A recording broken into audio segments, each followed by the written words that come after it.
Portée disparue dans la nuit du 23 au 24 octobre dernier après avoir passé la nuit dans une discothèque à Brive, Justine Vérac est morte. Son corps a été retrouvé après le passage aux aveux de Lucas M. L'homme avec qui elle a été vue pour la dernière fois vivante par son ami Théo.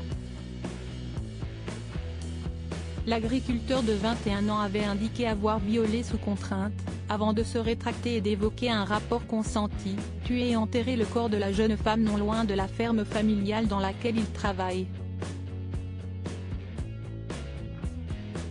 Ces indications données aux enquêteurs ont permis de retrouver le corps de la victime et de procéder à une autopsie pour déterminer les causes exactes de la mort. Placé en garde à vue puis en détention provisoire, Lucas M. avait indiqué avoir donné un gros coup de poing à Justine Vérac qui aurait entraîné la mort. Mais d'après les médecins légistes, ce n'est pas un unique coup qui a été porté à la jeune femme. L'autopsie du corps de Justine Vérac a révélé qu'elle avait reçu des coups avant d'être étranglée, a-t-on appris lundi de sources proches du dossier.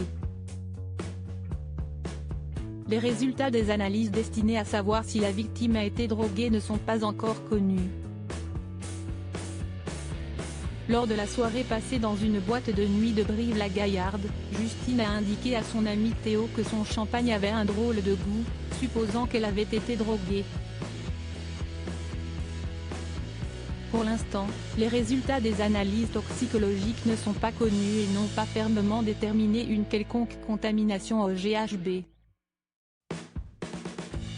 Théo, inquiet pour son ami, avait laissé la jeune femme entre les mains de Lucas L., présent sur le parking, que Justine avait déjà croisé à plusieurs reprises.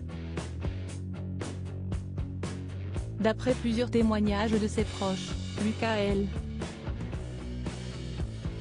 était aussi gentil et impliqué dans son travail que violent et impulsif, si est-il quelqu'un qui a du mal à gérer ses émotions quand on lui dit non.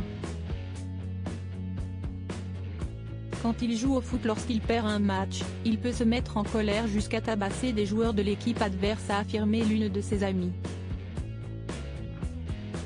Le profil psychologique de Lucas L.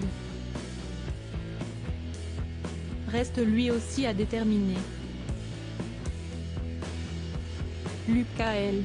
reste présumé innocent des faits qui lui sont reprochés jusqu'à la clôture définitive du dossier.